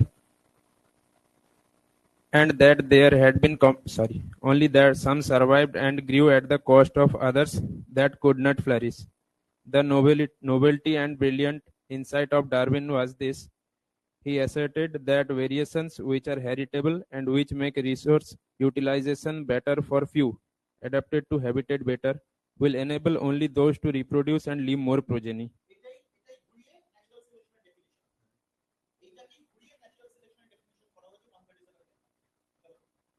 Hence, for a period of time, over many generations, survival will leave more progeny and there would be a change in population characteristic and hence new forms appear to arise. New forms appear to arise का मतलब ये होगा evolution हुआ, because those variants which are selected by nature will only survive, will only remain, and the remaining will get extincted, তাই না? এটাই তো গল্প। And variants come based on the concept of branching descent. Sir আপনি আরেকবার repeat করবেন এটা, কারণ আপনার কথাগুলো শোনা যাচ্ছিল না। এই তো আমি তো এগুলোই বললাম, কোনটা বলবো বল, বুঝলাম না আমি। আপনি ডেসক্রিপশনটা দিচ্ছিলেন তো স্যার, ওটাই শুনতে চাইছিলাম। ডেসক্রিপশন দিচ্ছিলাম না, মানে ওই আমি বললাম যে তোর এই দেখ একটা হচ্ছে যে তোর রিসোর্স ইউটিলাইজেশনটাকে প্রপার করে যে ডেফিনিশনটার কথা বলা হয়েছে, more number of live more progeny, ওই যে সেন্টেন্সটা আছে, that is actually the definition of natural selection through Darwinian theory of evolution, যেটা ডেফিনিশন 137 এ লেখা আছে। আরেকটা হচ্ছে আরেকটা হচ্ছে তোর এইটা তোর উপরে যেটা আছে কম্পিটিশন ফর রিসোর্সেস এর জন্য যখন মারামারি হচ্ছে তখন পপুলেশন একটা লিমিটের বেশি কোনোদিনও ইনক্রিজ করে না, because the concept of carrying capacity is there. Carrying capacity का मतलब ही है the limit beyond which there can be no increase in population। তখন অতটা ইনক্রিজ যদি অ্যাবনর্মালি করে যায় বিয়ন্ড দ্য ক্যারিং ক্যাপাসিটি, তাহলে সাডেন ড্রাস্টিক কিছু ইভেন্টের জন্য পপুলেশন আবার কমে যায়। তো আলটিমেটলি এখানে বলা হয়েছে যে আলটিমেটলি রিসোর্সের জন্য মারামারি করতে করতে এটা হয়েছে, বুঝতে পেরেছো? এটাই এইগুলোই বলছিলাম আমি, ঠিক আছে? হ্যাঁ এবারে দেখে নাও আর কি আছে। হ্যাঁ কি বলছিস বল। আরেকটা প্রথম সেন্টেন্সটা, সেকেন্ড সেন্টেন্সটাকে আমি বললাম natural selection is based on certain observations which are factual, इससे स्टेटमेंट बेस्ड क्वेश्चन पूछा जाता है। चलो देख लो बाकी। तो ये पेज नंबर 135 था है ना, 135 था। तो 135 पे ह्यूगो डिवराइस भी है। तो म्यूटेशन थ्योरी में solitary variation, single step large mutation, जो भी चीजें हैं, और ह्यूगो डिवराइस एक्सपेरिमेंटेड ऑन इवनिंग प्रिमरोज जिसका नाम है इनोथेरा लामार्कियाना, बताया था मैंने। तो इनोथेरा लामार्कियाना था। उसके बाद ये हो गया। उसके बाद 136 में आपका हर्डी-विनबर्ग है। हर्डी-विनबर्ग के नेचुरल सिलेक्शन का जो 3 ग्राफ्स है उस ग्राफ के बारे में चर्चा हुआ है। एक ग्राफ तो एक तो है स्टेबलाइजिंग सिलेक्शन, जहां पे कहा गया है more number of individuals acquire the mean character value. Second है directional selection, that is more number of individuals acquire value other than the mean character value. Number 3, that is the disruptive selection, more number of individuals acquire peripheral character values on either sides of the distribution curve। ये तो NCERT sentence 137 में लिखा है। तो यही है। इसके बाद हर्डी-विनबर्ग इक्विलिब्रियम वाला कॉन्सेप्ट था। हर्डी-विनबर्ग प्रिंसिपल जो था, that is the frequency of alleles in a population will remain constant generation after generation if there is no mutation, no gene flow, no genetic drift, no gene flow correct नाम है gene migration, no genetic drift, no natural selection, but yes random mating is present. इसके बारे में भी हम लोगों ने चर्चा किया, वो भी इंपॉर्टेंट है बहुत, है ना। उसके बाद उसी जगह पे फाउंडर इफेक्ट का कॉन्सेप्ट था, मैंने पढ़ाया। जीन फ्लो का कॉन्सेप्ट था, जेनेटिक ड्रिफ्ट का कॉन्सेप्ट था। जेनेटिक ड्रिफ्ट क्या होगा? Sudden and drastic in a small population, movement of genes in a small population, वो है जेनेटिक ड्रिफ्ट। जीन फ्लो धीरे धीरे बहुत दिन तक चलता रहेगा ओवर लार्ज पॉपुलेशन, तो ये वाला डिफरेंस था। उसके बाद हम लोगों ने अभी तो ब्रीफ हिस्ट्री ऑफ एवोल्यूशन जो था, और brief history of evolution, brief account of evolution में वो तो आपका जो भी था वो सिलाकैंथ कब था, invertebrates were formed and active 500 million years ago. Geological time scale में मैंने इसको निपटा दिया था, और जियोलॉजिकल टाइम स्केल बहुत बेहतरीन चीज है ना। जैसे क्लोरोफाइट एंसेस्टर्स है ना, वो आपको सोचना पड़ेगा कि प्री कैम्ब्रियन में आर्कियोजोइक एंड प्रोटेरोजोइक बताया था मैंने। फिर कैम्ब्रियन में आएगा पैलियोजोइक में आएगा Cambrian, Ordovician, Silurian, Devonian, Carboniferous, Permian, তাই না। তারপরে তোমার চলে গেল মেসোজোইকে ট্রাইয়াসিক, জুরাসিক, ক্রিটেশিয়াস, আর ওখানে সিনোজোইকে এসে গেল টার্শিয়ারিয়ান, কোয়াটারনারি, তাই তো মনে আছে। আর ইপকের কথা বলেছিলাম যখন আমরা হর্সের রেভলিউশন পড়েছিলাম, সেখানে Palaeocene, Eocene, Oligocene, Miocene, Pliocene, Pleistocene, তাই তো। আর মানে ওখানে প্যালিওসিন থেকে কিছু আসছে না হর্সের, বাট ইট স্টার্টস ফ্রম ইওহিপাস, মানে ইওসিন থেকে শুরু হচ্ছে। ইওহিপাস করেক্ট নাম बताया था मैंने, हाइराकोथेरियम, মনে পড়ছে। और साइज ऑफ फॉक्स ওই সবগুলো একটুখানি বলেছিলাম, ওই চারটা ছোট্ট ছবিটা পড়ে নিতে একবার। দেন We discussed about chlorophyte ancestors, tracheophyte ancestors, है ना, Rhynia type of plants, then Xylophyton. এই তো করেছিলাম। তো ক্লোরোফাইট এন্ড ট্রেকিওফাইটের মাঝখানে ব্রায়োফাইট চলে এলো, ব্রায়োফাইট কার্বনিফেরাস থেকে মানে ইয়ে হতে শুরু করলো, ডমিনেট করতে শুরু করলো, एंड अभी भी उसी टाइप का डोमिनेंस है। फिर ट्रेकियोफाइट एंड राइनिया टाइप के बीच में ज़ोस्टेरोफाइलम जो कि कार्बोनिफेरस में डोमिनेट किया, और कार्बोनिफेरस में उसका बाइफर्केशन हुआ इनटू हर्बेशियस लाइकोपोड्स एंड आर्बोरेसेंट लाइकोपोड्स। आर्बोरेसेंट लाइकोपोड्स डोमिनेट किया, डोमिनेट एंड एक्सटिंक्ट दोनों ही पर्मियन में किया, है ना, और ये वो वाला डोमिनेट किया पर्मियन में, अभी भी उसी डोमिनेंस पे चल रहा है हर्बेशियस लाइकोपोड्स, है ना। और विद साइलोफाइटॉन से 6 आया, क्या क्या आया वो भी आपको पता है। और जिम्नोस्पर्म्स के बारे में बात करेंगे तो ट्राइएसिक एंड जुरासिक में उसका डोमिनेंस था, याद है, মনে পড়ছে রে? হ্যাঁ, তো ক্রিটেশিয়াসের পর থেকে ডমিনেন্স শুরু হলো কিন্তু অ্যাঞ্জিওস্পার্মসের, অ্যাঞ্জিওস্পার্মের ডাইকট, আর এখন হচ্ছে present day of monocot. Bamboo is a monocot, বলেছিলাম না আমি, ডাইনোসরের ফসিলে পাওয়া যাবে না, কেপিআই 2017। কিরে, সিড ফান্ড, তারপরে প্রোজিমনোস্পার্ম, সেখান থেকে দুটো এলো, সাইক্যাটস এলো, আর এলো অ্যাঞ্জিওস্পার্মসের মধ্যে ডাইকট, মনে আছে? সাইক্যাটস তো নাকি রে? হ্যাঁ সাইক্যাটস, ঠিকই বলেছি। তোদের মনে পড়ছে না আমি বলে যাচ্ছি কি রে? মনে আছে? নিটেলস, কনিফার্স, ফার্নস, মনে পড়ছে ওগুলো? হ্যাঁ, স্পেনপসিডস মানে হর্সটেল, ইকুইজেটাম, ছখানা আছে সাইলোফাইটন থেকে, মুখস্থ রাখবি। আর ওটাতে যদি যাস তোরা, ওখানে আর্লি রেপটাইল থাকছে, তারপরে রেডিয়েশন অফ রেপটাইল শুরু হলো ইনটু সরপসিডা এন্ড সাইনাপসিডা। সরপসিডা থেকে তোমার টার্টল হলো, লিজার্ড হলো, স্নেকস হলো, তুয়াতারা হলো, ওইসবগুলো হলো, তাই না? ওখান থেকে তোমার সরপসিডা থেকে আরেকটা কি তৈরি হলো, ওখান থেকে থেকোডন্স তৈরি হলো, মনে আছে? থেকোডন্স তৈরি হলো, থেকোডন্স থেকে কি তৈরি হলো, সোজা চলে গেল ক্রোকোডিলিয়া, আর ক্রোকোডিলিয়া থেকে ডাইনোসর এলো ইন দি ট্রাইয়াসিক, মনে আছে? ওই ডাইনোসরের এক্সটিংশন 65 মিলিয়ন ইয়ার্স আগে, মানে ক্রিটেশিয়াস এক্সটিংশন হলো, তাই তো? এন্ড ইন দ্য জুরাসিক ডাইনোসরের হচ্ছে ডমিনেন্ট, এবং ওই জুরাসিকে কিন্তু বার্ডস এলো, সেটা কি বার্ড? আর্কিওপ্টেরিস লিথোগ্রাফিকা। মডার্ন বার্ডস ওখান থেকে এলো ইন দ্য ক্রিটেশিয়াস, তাই তো? ছবিটা যেটা আছে ওটা মডার্ন বার্ডস এর, হয়ে গেল, ভেরি সিম্পল। ওর পরে তোমার কি বলে সাইনাপসিডা যেটা আছে, সাইনাপসিডা পেলিকাসোরাস এলো, পেলিকাসোরাস এক্সটিংক্ট করে গেল, ওখান থেকে এলো থেরাপসিডস, থেরাপসিড এক্সটিংশন ট্রাইয়াসিকে, ওখান থেকেই এলো ম্যামলস, হয়ে গেল। Earliest mammals were like shrews, সব হয়ে গেল। Nothing in the next 200 million years reptiles the different shapes and sizes dominate the earth, লেখা আছে এনসিইআরটি তে, তাই না? তো ওখানে বলেছিলাম পার্মিয়ান থেকে ট্রাইয়াসিক, ট্রাইয়াসিক থেকে জুরাসিক, জুরাসিক থেকে ক্রিটেশিয়াস, ক্রিটেশিয়াস থেকে জুরাসিক, ক্রিটেশিয়াস। এইটা হলো তোমার ওটা চারখানা, 4 × 50, মনে আছে? পার্মিয়ান থেকে টারশিয়ারি বলেছিলাম তো, পার্মিয়ান থেকে ট্রাইয়াসিক, ট্রাইয়াসিক থেকে জুরাসিক, জুরাসিক থেকে ক্রিটেশিয়াস, ক্রিটেশিয়াস থেকে টারশিয়ারি, তো এই চারখানা 4 × 50 মিলিয়ন। তার আগে কিন্তু ছিল তোমার অ্যাম্ফিবিয়ান্স, এজ অফ অ্যাম্ফিবিয়ান্স, মনে আছে? ডেভোনিয়ান এন্ড কার্বনিফেরাস, ডেভোনিয়ান থেকে কার্বনিফেরাস, কার্বনিফেরাস থেকে পার্মিয়ান, অ্যাম্ফিবিয়ান্স বলেছিলাম তো তোমাদের। হ্যাঁ, डोमिनेंस ऑफ फिशेस किंतु डेवोनियन, फिशेस किंतु dominant in the Devonian. Fish और रेप्टाइल, इसका कनेक्टिंग लिंक के बारे में भी हम लोगों ने लैटिमेरिया, सिलाकैंथ, মনে আছে? ये सब डिस्कशन करा था। डायनासोर কেন এক্সটিংক্ট হয়ে গেল, তাই না? Exact cause is somewhat in between, some say that they evolved into birds. টাইরানোসরাসের কথা বলা আছে, ওটা বল, ওটা বল, টাইরানোসরাস ওটা বল। ব্রেকিওসরাস, স্টেগোসরাস বল। ব্রেকিওসরাস, স্টেগোসরাস, স্টেগোসরাস পরে এসেছিল, ব্রেকিওসরাস থেকে সোজা গেল টাইরানোসরাস, আর স্টেগোসরাস থেকে সোজা ট্রাইসেরাটপস, তাই না? আর बीच में क्या है? ক্রোকোডিলিয়া है, আর্কিওপ্টেরিস এন্ড টেরানোডন है, টেরানোডন মনে আছে? উঠতে পারে টেরানোডন, আর এইটা মনে পড়ছে? চোখ বন্ধ করে দেখতে হবে তো এগুলো। হয়ে গেল, সবই তো বলে দিলাম। দেখেন দেখেন দেখেন, আর কোন ওইটা ম্যামলস ওয়্যার সাকসেসফুল কেন, এগুলো মাথায় রাখতে হবে। রেপটাইল কেন সাকসেসফুল হলো, অ্যাম্ফিবিয়া কেন জলের তলায় দিল, তাই না? এগস লে করলো, everything you have to remember my dear. फिर उसके बाद वो ওইখানে কন্টিনেন্টাল ড্রিফটের ওই কথাটা, है ना? বলো, when North America joined with South America, the South American mammals were overridden by North American fauna due to the same continental rate pouch mammals of Australia survived because of lack of competition with other mammals. NCERT line হয়ে গেল।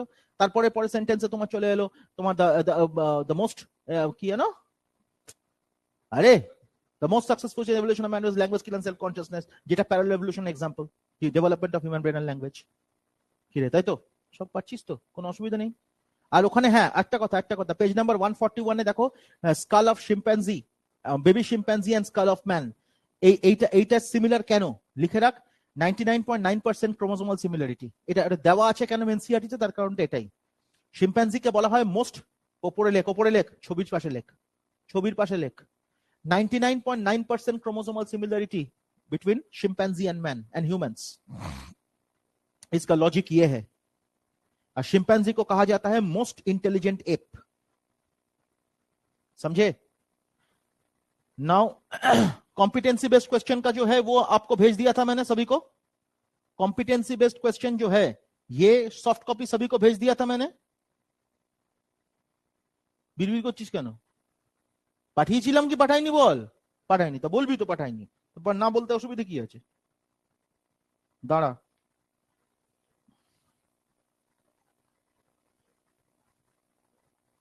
হ্যাঁ app and human connecting link, ওই যে ওইটা Australopithecus মডিউলের question তো এটা।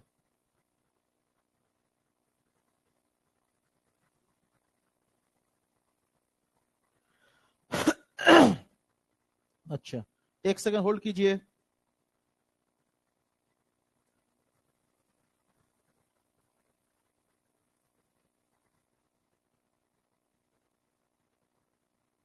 এই তুই আমাকে একটা হোয়াটসঅ্যাপ কর, শুভঙ্কর কর তোর নাম।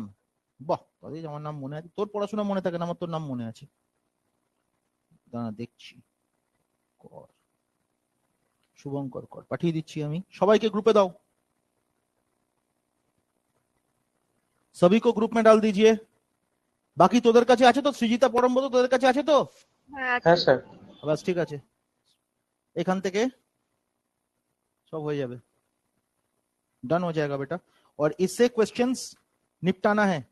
क्वेश्चन गुलो দেখেছিস তোরা? Yes sir. Have you people seen this questions my dear? হ্যাঁ স্যার। बहुत बहुत अनोखा क्वेश्चंस है, बहुत यूनिक क्वेश्चंस है। একটা কোশ্চেন দেখেছিলি বোধ, একটা পন্ড ইকোসিস্টেমের কোশ্চেন ছিল। দাঁড়া এক সেকেন্ড, क्वेश्चन देखना नहीं है, क्वेश्चन को सॉल्व भी करना होगा।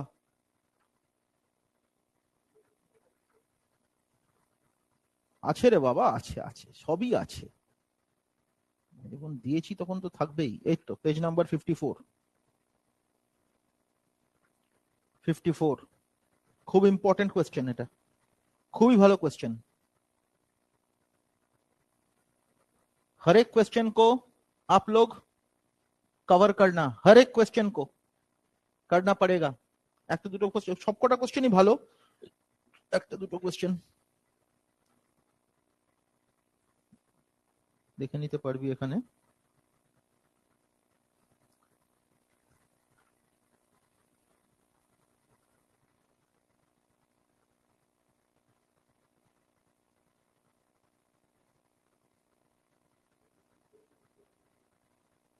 ওইটা নয়, ভলিউম 2টা দেখ, যেটা বড় বেশি পাতা আছে, যেটা বেশি পেজ আছে ওইটা দেখ। তাহলে वॉल्यूम 1 देख, जिसमें ज्यादा पेजेस है वो देखिए। একটা দুটো পাঠালাম তো, দুটো পাঠালাম তো। ও কি খেয়েছিস রাতেবেলা, মাথা খারাপ হয়ে গেছে? দুটো পাঠালাম, যেটাতে বেশি পেজ আছে ওখানে পেজ নাম্বার 54 এ আছে। আমার কাছে শুধু ভলিউম 2টা আছে। ভলিউম 1টা পাঠিয়ে দিচ্ছি, ভলিউম 1টা পাঠিয়ে দিচ্ছি।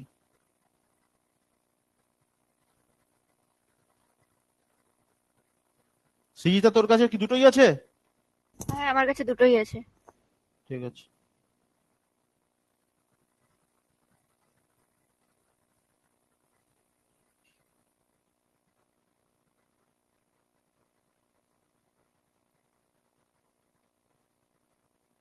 ठीक है, उसमें ये क्वेश्चन आपको मिल जाएगा। আপনি পাঠিয়েছেন ইয়েতে গ্রুপে? হ্যাঁ ওই পাঠিয়েছে, ওই পাঠাচ্ছে। ও একটাই পাঠিয়েছে শুধু, ভলিউম 2টা। পাঠিয়েছিস? আরেকটা পাঠিয়ে দেবো। हाँ পাঠিয়ে দিয়েছে बेटा। इसका हार्ड कॉपी प्रिंट ले लेना, वही मोबाइल से के पढ़ा है ना, हार्ड कॉपी प्रिंट ले लेना और उसको मार्क करके पढ़ लीजिएगा। क्वेश्चंस बहुत बेहतरीन है इसमें और इसको पढ़ना पड़ेगा। 10% अगर आएगा तो 18 क्वेश्चंस टोटल 180 में। अगर ऐसे क्वेश्चंस पूछा जाएगा, केस बेस्ड क्वेश्चंस है मोस्टली, ठीक है ना, तो केस बेस्ड क्वेश्चन अगर पूछा जाएगा तो बच्चे गड़बड़ करेगा। तो यू हैव टू अंडरस्टैंड कि इसका इंपॉर्टेंस क्या है ना। तो ये जरूर करिएगा और आज ही करिएगा, और करने के बाद कल हम लोग बात करेंगे इस क्वेश्चंस के ऊपर, ठीक है। अगर आपको लगे तो आप पूछ लेना मुझसे।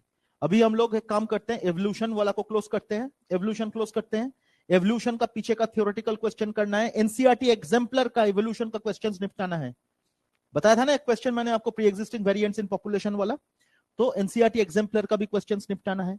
अब हम लोग चले जाते हैं टू द नेक्स्ट टॉपिक, है ना, नेक्स्ट चैप्टर में चले जाते हैं, क्योंकि सिलेबस भी तो खींचना है।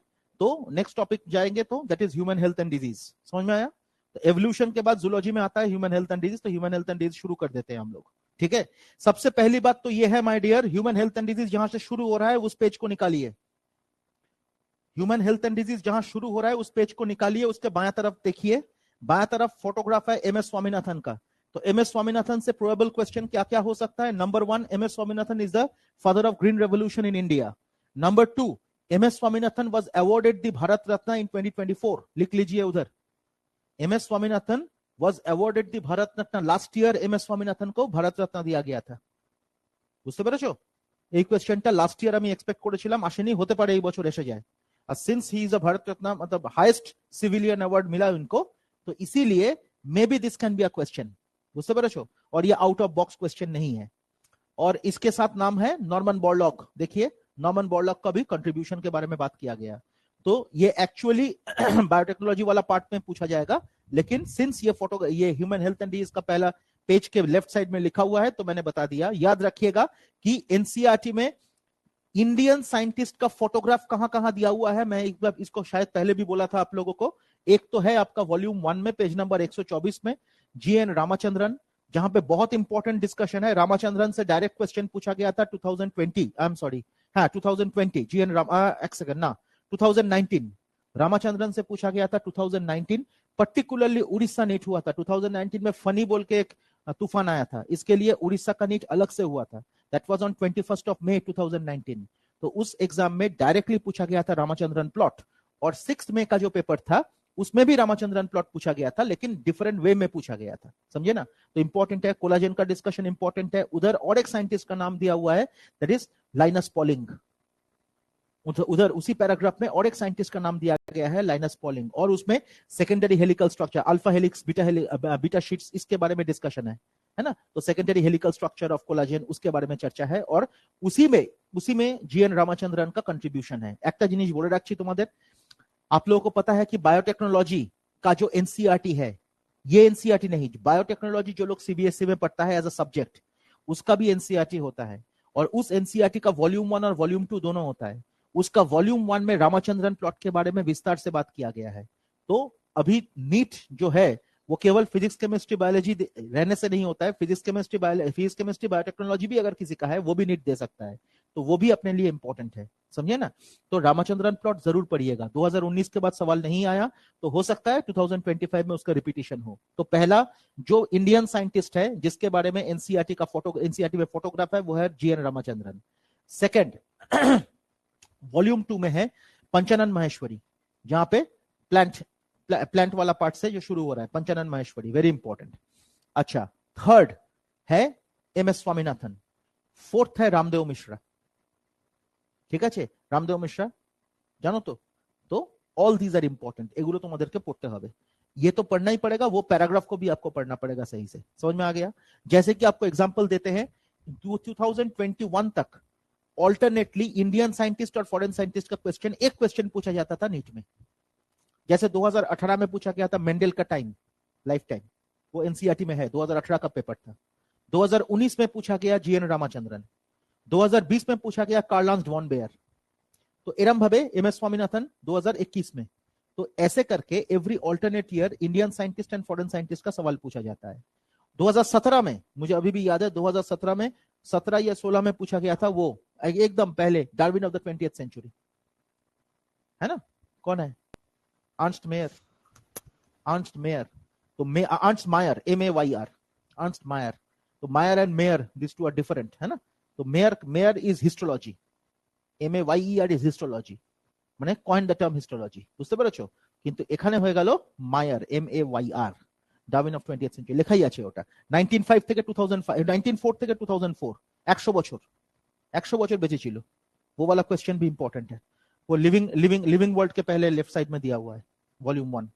तो ये आपको पढ़ना ही है, कोई ऑप्शन नहीं है। बुझते পেরেছো? ये आपको पढ़ना ही है। अल्फोंसो कॉटी का नाम शायद दिया गया है डाइजेशन एब्जॉर्प्शन चैप्टर के लेफ्ट साइड में, तो नया एडिशन में अल्फोंसो कॉटी है, लेकिन डाइजेशन एब्जॉर्प्शन चैप्टर हटा दिया है, तो दूसरी जगह पे है, तो वो वाला पार्ट इंपॉर्टेंट था। तो एगुलो তোমাদেরকে পড়তেই হবে, কোনো রাস্তা নেই। Similarly human health and disease जब शुरू हो रहा है तो उसमें ब्लैक बाइल का कॉन्सेप्ट, विलियम हार्वे का कॉन्सेप्ट, ये सब तो है ही, circulation of blood by William Harvey. तो इधर हिपोक्रेट्स का नाम भी दिया हुआ है। Hippocrates is also called the father of medicine, ओटा लिखे रख, Hippocrates is also called the father of medicine. Hippocrates है फादर ऑफ मेडिसिन, ये मैं मेंशन करके रख, उसी एनसीईआरटी में रख, क्योंकि बाद में रिवीजन करने के लिए इजी होगा, ठीक है। तो हिपोक्रेट के बोला হচ্ছে फादर ऑफ मेडिसिन, और ওখানে विलियम हार्वेर কথা বলা হচ্ছে ब्लैक बाइल वाला कॉन्सेप्ट है। ब्लैक बाइल वाला कॉन्सेप्ट मतलब लिवर डिजीज से जो सफर करता है दैट इज ब्लैक बाइल, ওই কনসেপ্টে বলেছে ওটাকে, বুঝতে পেরেছো। আর ওখান থেকে তোমার কি বলে ওয়ার্ল্ড হেলথ অর্গানাইজেশন का जो डेफिनेशन ऑफ हेल्थ है वो भी इंपॉर्टेंट है।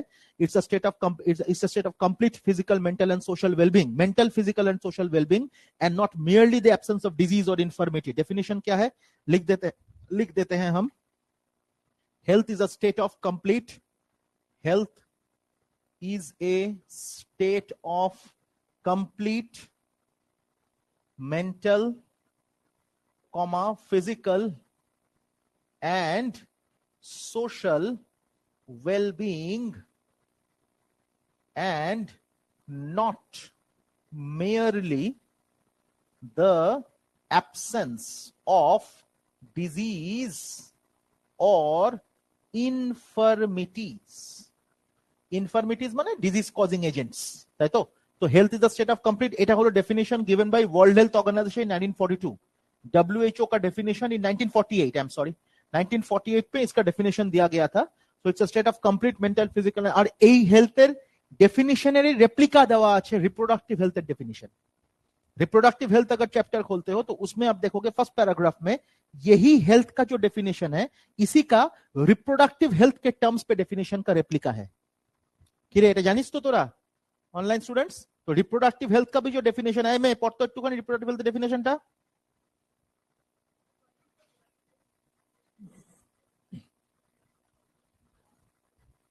हाँ, total wellbeing in all aspects of reproduction, তারপর हाँ physical, emotional, behavioural and social. এই ইমোশনাল বিহেভিয়ারালটা বেসিক্যালি মেন্টালে চলে গেল, তারপর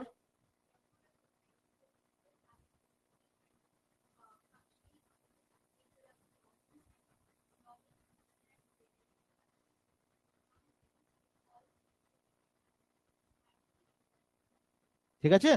सो ये जो स्टेटमेंट है, इस स्टेटमेंट से भी how many of the following statements are correct, how many of the following statements are incorrect वाला कॉन्सेप्ट पूछा जा सकता है। और ये डेफिनेशनটা দেওয়া আছে, that is exactly the replica of the original definition of health. समझ में आया? अच्छा, अब ये ह्यूमन हेल्थ एंड डिजीज का जो हेल्थ वाला पार्ट है उसमें कुछ इंपॉर्टेंट चीजें हम लोग पढ़ेंगे। सबसे पहले ह्यूमन हेल्थ एंड डिजीज में हम लोग जो जिस पार्ट को पढ़ेंगे वो है इम्यून सिस्टम। इम्यून सिस्टम को हम लोग पहले पढ़ेंगे, उसके बाद बाकी चीजों को पढ़ेंगे। इसको इरेज कर सकते हैं, इसका फोटो किसको लेना है तो ले लीजिए, फिर इसको इरेज करते हैं। थोड़ा बहुत तो शुरू कर देते हैं आज, उसके बाद में बात करेंगे नेक्स्ट क्लास में। ग्रुप में डाल दीजिए एचडी करके, थोड़ा स्क्रीनशॉट নিয়ে নে অনলাইনে যারা আছিস, আর পাঠাবো না তাহলে আমি। Is it okay? मुझे दी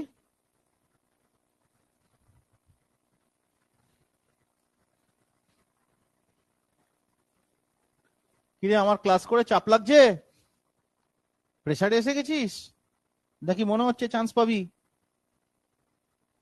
কিরে তুই যেন কোথায় থাকিস? কাঁথি, তুই কাঁথি থাকিস না? হ্যাঁ হ্যাঁ ঠিক মনে আছে আমার, দেখেছিস? তো বাবা এসেছিলেন না তোকে নিয়ে? কাঁথির কোথায় থাকিস?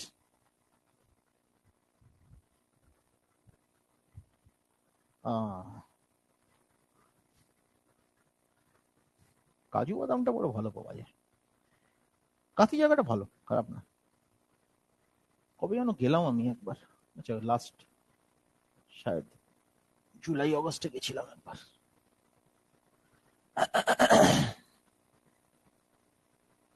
মাউন্ট লিটারা স্কুল নাকি একটা আছে না, স্কুল নাকি, ওইখানে আমাদের टेस्ट सीरीज सेंटर আছে, ওখানে আমি একটা প্রোগ্রাম করতে গেছিলাম। एनीवे शुरू करते हैं माय डियर। तो इसमें इम्यून सिस्टम के बारे में बात करेंगे। सो इम्यूनिटी, পরমব্রত আমি 23 তারিখে আসছি কিন্তু ওখানে। আচ্ছা হ্যাঁ স্যার, ইমিউনিটি তোর আইসিআই তে, তুই কোন স্কুলে পড়িস রে? মনীন্দ্রচন্দ্র বিদ্যাপীঠ। ও আচ্ছা ঠিক আছে, তো আইসিআই তে যাবো, আর তোদের বন্ধুদেরকেও বলে দিবি যারা 12 ক্লাস দিচ্ছে। আচ্ছা ইমিউনিটি, ইমিউনিটি क्या है? Immunity comes from the Latin word, একটা ল্যাটিন ওয়ার্ড থেকে আসে এই শব্দটা, and that is immunis. Immunis का मतलब है टू एग्जेम्प्ट। एग्जेम्पशन का मतलब तो समझते ही हो आप लोग, किसी चीज को हटा देना, दैट इज कॉल्ड एग्जेम्पशन, ताई तो। सो इम्यूनिस इसका मतलब है टू एग्जेम्प्ट। अब इम्यूनिटी का डेफिनेशन है, it is the ability of the body, of the organism, of the body to prevent diseases, and also its ability, it পার্টটা পড়া হয় না, কেউ বলে না, to prevent tumor formation। क्यों कि आप बोलोगे सर ट्यूमर फॉर्मेशन में क्या दिक्कत है, बिनाइन ट्यूमर होगा तो कोई दिक्कत तो नहीं है, एकदम दिक्कत नहीं है, लेकिन बिनाइन ट्यूमर फॉर्मेशन भी नॉर्मल नहीं है। মাথাটা ফুলে আছে বিনাইন টিউমার, হ্যাঁ ফুলে আছে বিনাইন, ওটাও কিন্তু নর্মাল নয়। जरूरी नहीं है कि हर ट्यूमर मैलिग्नेंट होगा, लेकिन बिनाइन ट्यूमर फॉर्मेशन भी नॉर्मल नहीं है, ये समझ लो। বললাম, so it's also its ability to prevent tumour formation. So tumour formation prevention যখনই আমি লিখলাম, সো ধ্যান दीजिएगा my dear students, there are cells in the body which are called tumour suppressing cell। একটা নাম বলে দিই, retinoblastoma. Retinoblastoma is a cell present in the eyes, তো ওইখানে retinoblastoma is a tumour suppressing sell. আরেকটা হচ্ছে টিউমার সাপ্রেসিং জিন। Tumour suppressing জিন, এইটার নাম হচ্ছে ছোট পি, তার তলায় 53, ইটস P53 জিন। মনে রাখবে এই দুটো আমি কেন বললাম, তার কারণ আছে। अगर खराब क्वेश्चन भी आएगा तो ये दोनों इंक्लूड हो जाएगा, मतलब उसी में P50 retinoblastoma they will not ask, but P53 gene is an important question, बुझते পেরেছো? सो याद रखिएगा, क्योंकि कैंसरस जीन, ऑन्कोजीन्स, ये सब डिस्कशन हम लोग करते हैं। सो P53 ऑन्कोजेनिक बिहेवियर को प्रिवेंट करता है ना। So it's an immunological gene. Anyway, তো ইমিউনিটি এটা হলো। ইমিউনিটি টাইপসের কথা যখন আমরা বলছি তখন আমরা বেসিক দুটো ইমিউনিটির কথা বলি, একটা হলো অ্যাক্টিভ, একটা হলো passive. Fundamentally active and passive का डिफरेंस क्या है? एक्टिव में तो अगर ये होस्ट है, होस्ट के अंदर एंटीजन डायरेक्टली दिया जाता है, एंटीजन आता है और host will produce the antibody against that antigen. এটাই তো basic concept of active immunity. আর প্যাসিভ ইমিউনিটি তো কি হলো? প্রথমে antigen is given to a host, host number 1, तो होस्ट 1 में दिया गया एंटीजन, दिस प्रोड्यूसेस एंटीबॉडी। इसी एंटीबॉडी का सीरम एंटीबॉडी को कलेक्ट किया जाता है and this is introduced into host 2, है ना। एंड होस्ट 2 इज मैन, ये है मैन। तो डायरेक्टली एंटीबॉडी को इंसर्ट किया जाता है इन मैन। सो इंसर्ट कर किया जाता है या डायरेक्टली इंसर्ट होता है, तो मूव करता है इनसाइड मैन। তার মানে কি বললাম আমি, অ্যান্টিবডি ম্যান পাচ্ছে। এটা কোন ক্ষেত্রে আমরা ইউজ করি? when there is less time for the synthesis of antibody। Infection এমন একটা ইনফেকশন এসছে যে সময় আমার কাছে কম, less time for the synthesis, उसी कंडीशन में हम लोग पैसिव इम्यूनिटी यूज करते हैं, है ना। ये कंडीशन आर्टिफिशियली अगर करेंगे तो, नेचुरल पैसिव तो होता ही है। तो इसी का देखो, एक्टिव का भी नेचुरल होता है, आर्टिफिशियल होता है। इसका भी आपका नेचुरल एंड आर्टिफिशियल दोनों होगा, और उसका भी आपका नेचुरल एंड आर्टिफिशियल दोनों होगा माय डियर, है ना। इसका भी नेचुरल एंड आर्टिफिशियल दोनों होंगे। सो नेचुरल एंड आर्टिफिशियल दोनों होंगे, तो जरा ध्यान दीजिएगा। So when I am talking of natural and artificial for active, natural artificial for passive, तो नेचुरल एक्टिव क्या होगा माय डियर? नेचुरल एक्टिव में कोई भी इंफेक्शन हो गया, स्मॉल पॉक्स, चिकन पॉक्स, तो any infection where antibody is, where antigen comes within the host, तो होस्ट के अंदर एंटीजन आया, तो कोई भी इंफेक्शन जहां पे आता है, that can be common cold, that can be chicken pox, that can be mumps, that can be measles, कुछ भी हो सकता है ना। तो बहुत सारे एग्जांपल्स है, एग्जांपल कुछ भी आप लगा लो। कॉमन कोल्ड आपके सिलेबस में है ना, मम्स, मिजल्स, আর কি বললাম, চিকেন পক্স। মজার কথা কি জানিস? আচ্ছা, কে বলতে পারবে what is the mode of infection in this? এই চারটের মোড অফ ইনফেকশন কি? মানে water born, air born, contact, কিভাবে হবে? ড্রপলেট টাইম লাগছে? এই অনলাইন স্টুডেন্ট বল জলদি। Droplet infection. সবকটাই ড্রপলেট ইনফেকশন, মানে airborne, all are airborne. Airborne का मतलब ही हो गया ड्रॉपलेट इन्फेक्शन, समझे? हम बात कर रहे हैं तो ड्रॉपलेट्स एयर में जा रहा है, उसी से तुम्हारे पास जा रहा है, तुम्हारे अंदर जा रहा है, सो that is what, airborne, that is droplet. इसमें डिप्थेरिया भी आएगा, হুপিং কাপ भी आएगा, सब एयरबोर्न डिजीजेस। मैक्सिमम যে ডিজিজ গুলো আছে না এয়ারবोर्न, টাইফয়েড কি ধরনের? ওয়াটারবোর্ন, এত টাইম লাগছে। Jaundice waterborne, typhoid is waterborne, jaundice is waterborne, বুঝতে পেরেছো? So that are numerous. আচ্ছা এনিওয়ে, তো এটা হলো ন্যাচারাল। আর্টিফিশিয়ালটা কি হবে? যেখানে আমরা ভ্যাকসিনেশন দিচ্ছি, in which antigen is inserted. Example কি হয়? বিসিজি, অ্যান্টিজেন ইনসার্ট করছি। ব্যাসিলাস ক্যালমেট-গুয়েরিন কোথায় করি? টিবিতে করি আমরা। টেটনাস টক্সয়েড, বুঝতে পেরেছো? তো আর্টিফিশিয়ালে কি হলো? যেখানে কি বলে ইমিউনাইজেশন, ইমিউনাইজেশন বলে তো। ভ্যাকসিনেশন को हम लोग क्या कहते हैं? ইমিউনাইজেশন বলতে পারি বা প্রোফাইল্যাক্সিস বলতে পারি। জানো তো এই শব্দ দুটো? कुछ भी हो सकता है। और वैक्सीनेशन, दो टर्म ही इंपॉर्टेंट है। वैक्सीनेशन तो हर किसी को पता है, उसमें कुछ है नहीं, लेकिन प्रोफाइलैक्सिस भी कह सकते हैं हम लोग, इम्यूनाइजेशन भी कह सकते हैं। ठीक है, प्रोफाइलैक्सिस माने बॉडी के डिफेंस देওয়ার জন্য আমরা দিচ্ছি, তাই তো? एंड इन दिस केस आपको एग्जांपल्स तो बता ही दिया मैंने। अब बीसीजी करो, है ना, मम्स मिजल्स रूबेला, एमएमआर करो, है ना, डीपीटी करो, डिप्थेरिया पर्टुसिस टिटनस, इसको करो, तो ये सब चीज है। अच्छा, ओरल पोलियो वैक्सीन करो, ओपीवी करो, ओरल पोलियो वैक्सीन करो। इसमें हम लोग क्या देते हैं? एंटीजन देते हैं डायरेक्टली। अब antibody, natural passive immunity, natural passive कौन होगा? IgG, transmitted through the transplacental barrier from the mother to the foetus, কি রে, তাই তো? आईजीए ट्रांसमिटेड थ्रू कोलोस्ट्रम, কি রে, তাই তো রে? ট্রান্সমিটেড থ্রু কোলোস্ট্রাম কাকে বলে? First part of the human breast milk, তাই তো? কোলোস্ট্রামের কম্পোজিশন হচ্ছে রিচ ইন আইজিএ, লিপিডস, তাই তো? কোলেস্টেরল এগুলো তো রিচ থাকে, তো বাচ্চাকে এগুলো এটা খেতে হয় ডিফেন্সের জন্য, তাই তো? आर्टिफिशियल इम्यूनिटी, अगर आर्टिफिशियल पैसिव के बारे में अगर हम लोग बात करेंगे तो इसमें तो हम लोग इंजेक्शन दे रहे हैं, anti tetanus serum, anti rabies serum, anti venom serum, এগুলো সব। এটিএস মানে কি? Anti tetanus serum, anti rabies serum, anti venous serum, anti venom serum. তো অল তিন, সাপে কাটলে দেয়, কুকুরে কাটলে দেয়, এগুলো কি? Here you don't have time, so directly आपको অ্যান্টিবডি इंट्रोड्यूस करना पड़ेगा, यही तो है। আবার তুমি যখন ইমিউনিটির আরেকটা ক্লাসিফিকেশন করছো, सो इम्यूनिटी का अनदर क्लासिफिकेशन में आता है, दैट इज इनेट और इनबॉर्न और non specific immunity.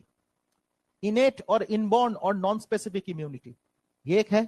And another one is acquired immunity और स्पेसिफिक इम्यूनिटी। तो एक्वायर्ड और स्पेसिफिक इम्यूनिटी, तो एक्वायर्ड और स्पेसिफिक इम्यूनिटी, तो एक तो है इनेट और इनबॉर्न और नॉन स्पेसिफिक इम्यूनिटी, और एक है एक्वायर्ड और स्पेसिफिक इम्यूनिटी, है ना? तो इंपॉर्टेंट है ये भी। अब इनेट इम्यूनिटी में क्या क्या है उसके बारे में ही बात करनी पड़ेगी। And therefore we are talking of the barriers, आपको पता है इसके बारे में चर्चा पढ़ना ही पड़ेगा आपको।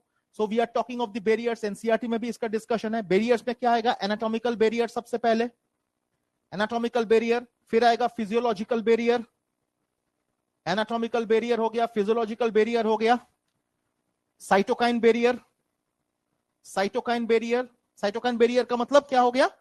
Ultimately the chemicals which are secreted by the cells, so that is cytokine, তাই তো? তারপরে হচ্ছে তোমার cellular barrier, cellular barrier, next হচ্ছে inflammatory barrier. So these are the different types of barrier, inflammatory barrier. तो ये सब इंपॉर्टेंट है। इसमें एनाटॉमिकल बैरियर में आपका आता है स्किन एंड म्यूकोजा।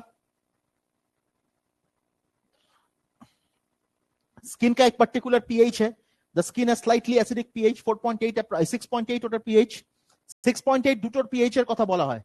इसका जो pH है অ্যাপ্রক্সিমেটলি 6.8 6.8 pH হচ্ছে স্যালাইভাতে। যখন ডাইজেশন অ্যাবজর্পশন সিলেবাসে ছিল তখন 6 এনসিইআরটি তে লেখা ছিল, দেখবে স্যালাই তোমাদের বইতে আছে, পুরনো বই যেহেতু, তো সেখানে দেখবে 6.8 লেখা আছে স্যালাইভার pH। তো pH 6.8 দুটো জিনিসে, একটা হচ্ছে স্যালাইভা, একটা হচ্ছে স্কিন। আরেকটা ইম্পর্টেন্ট হচ্ছে লাইসোজাইমের যে পিএইচ সেটা হচ্ছে 4.8। তো এইটা মনে রাখা সোজা, 6.8 এন্ড 4.8। তো লাইসোজাইম কি হাইড্রোলাইটিক এনজাইম, তো ওইখানে যে তোমার অ্যাসিডটা আছে ওটার পিএইচ হচ্ছে 4.8। আর মিউকোজাতে কি আছে? সিলিয়া থাকে, তো cilia present on the mucosal surface, তখন সেটাও অনেকগুলো মাইক্রো পার্টিকলস গুলোকে, মাইক্রোঅর্গানিজমকে তাড়িয়ে দেয়, বিটিং অফ দি সিলিয়া, তাই না? তো দ্যাট ইজ গিভেন। अब फिजियोलॉजिकल बैरियर बहुत इंपॉर्टेंट है, इसमें क्या आता है? पीएच, फीवर, है ना, lysozyme, all are important my dear. আর এগুলোই আছে। পিএইচ তোমরা বুঝতে পারছো, এক্সাম্পল ধরি আমরা পিএইচ এর, ধরো let's consider gastric HCl, gastric HCl, তাই না? तो गैस्ट्रिक HCl का pH क्या है? Approximately 1.8 as per NCERT. NCERT का वैल्यू है 1.8, but it can be anything between 0.9 থেকে 1.5। তো 1.8 ঠিক আছে, কোনো অসুবিধা নেই। 1.8 is so dangerously high acidic, তো ওটা কোথাও একটা ফেললে ওইখানে if you are dropping it on a piece of wood तो वो भी परफोरेट कर देगा, लेकिन स्टमक को नहीं करता है because of the presence of several layers of mucosa, है ना, म्यूकोजा सब म्यूकोजा लेयर। তো এনিওয়ে, তো গ্যাস্ট্রিক, এটাও একটা কোশ্চেন ছিল নিটের, ভুলে গেছি 17 কিংবা 13 আমি ভুলে গেছি। गैस्ट्रिक HCl, ये पीएच बहुत सारी चीजों को मार देता है, डेफिनेटली मारेगा। फीवर के बारे में बात करते हैं, फीवर अपना टेम्पारेचार रेगुलेटिंग सेंटर কোন है? हाइपोथैलेमास কিংবা পিনিয়াল গ্ল্যান্ড। তাহলে ফিভারের কথা যখন আমরা বলছি তখন বডি টেম্পারেচার যদি বেশি হয় তাহলে কি হয়? একটা মজার কথা শোন, যেমন তোরা ম্যালেরিয়াল প্যারাসাইট পড়িস, তাই তো? प्लाज्मोडियम पढ़िस तो। So when you are studying plasmodium, आप लोग देखोगे प्लाज्मोडियम में हिमोजोन ग्रेन्यूल्स निकलता है जो हाई राइजिंग टेम्परेचर होता है, आपको पता है। अब हाई राइजिंग टेम्परेचर जब होता है, हम लोग कहते हैं कि high rising temperature is the ideal time when you test the malarial parasite. क्या नो? बिकॉज इंटरनल टेम्परेचर जैसे ही बढ़ जाता है तो पैरासाइट उतना गर्मी में रह नहीं पाता, so it comes from the arterial circulation से वेनस सर्कुलेशन में आ जाता है। क्या नो? Veins are outside on the periphery of the body. देख এখানে ব্লু ব্লু দেখাচ্ছে, তাই না? সো দিস আর ভেन्स, এগুলো দেখ ভেन्स। तो वेन्स हमेशा सुपरफिशियली रहता है, artery is always deep seated. तो टेम्परेचर जैसे ही बढ़ता है, it's a defence of the body. Temperature जैसे ही बढ़ता है तो जो भी पैरासाइट्स है they come to the peripheral circulation, और हम लोग दवा लेते हैं जब टेम्परेचर बढ़ता है। क्यों? Because the organisms comes in peripheral circulation, organisms come in peripheral circulation and therefore the medicine will immediately act on the organism। বুঝতে পেরেছো? সো দুটো জিনিস মনে রাখবে যে ফিভারের একটা বেনিফিট আছে। এরকম কন্ডিশন, दो कंडीशन सोचो, candidate number A and candidate number B, patient A and patient B.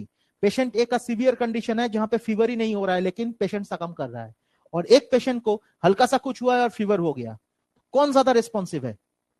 Definitely patient B, जहां पे फीवर हो गया तो बॉडी रिस्पॉन्ड ज्यादा कर रहा है, इसका मतलब इम्यून सिस्टम इज एक्टिव। लेकिन अगर कोई सेंसेशन नहीं है, फीवर भी नहीं है, एकदम ठंडा हो गया बॉडी, हॉट, एकदम क्लैमी स्वेट हो गया, पसीना चिपका हुआ पसीना है, बॉडी पूरा ठंडा हो गया, वो तो मरेगा। बुझते पेरेছো? So immune response is more माने जब फीवर होता है। तो एनीवे, तो फीवर हो गया, तो fever, high rise in temperature, high rise in temperature, body temperature. अच्छा, আরেকটা কথা কি মনে পড়ে গেল আমার,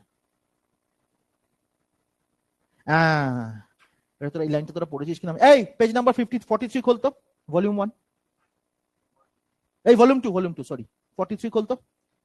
পুরনো বই হলে 43, নতুন বই হলে 43 - 16 করে নে, 33-27। এইখানে একটা লাইন আছে, এই লাইনটা তোরা দেখ, এই লিখতে কি আমার মনে পড়ে গেল। স্ক্রোটাল টেম্পারেচার, হ্যাঁ, the scrotum haves to test internal body temperature, হ্যাঁ, lower than the normal internal body temperature. Normal internal body টেম্পারেচারের থেকে 2 থেকে 2.5 ডিগ্রি সেলসিয়াস লোয়ার। এই যে কথাটা আছে নর্মাল ইন্টারনাল বডি টেম্পারেচার, এটা কিন্তু অ্যাবডোমিনাল টেম্পারেচার বা বডি টেম্পারেচার বললে হবে না, নর্মাল ইন্টারনাল বডি টেম্পারেচার। তার মানে তুমি কি শিখলে এখান থেকে? ইন্টারনাল ওয়ার্ডটাতে মার্ক করো। তার মানে internal body temperature and external body temperature same নয়। এটা বুঝেছো আমার কথাটা? सपोज थर्मोमीटर को आप इधर लगाया, अंडर आर्म्स में लगाया, तो that is not the internal body temperature, उसमें internal body temperature is more. याद रखिएगा ये लाइन।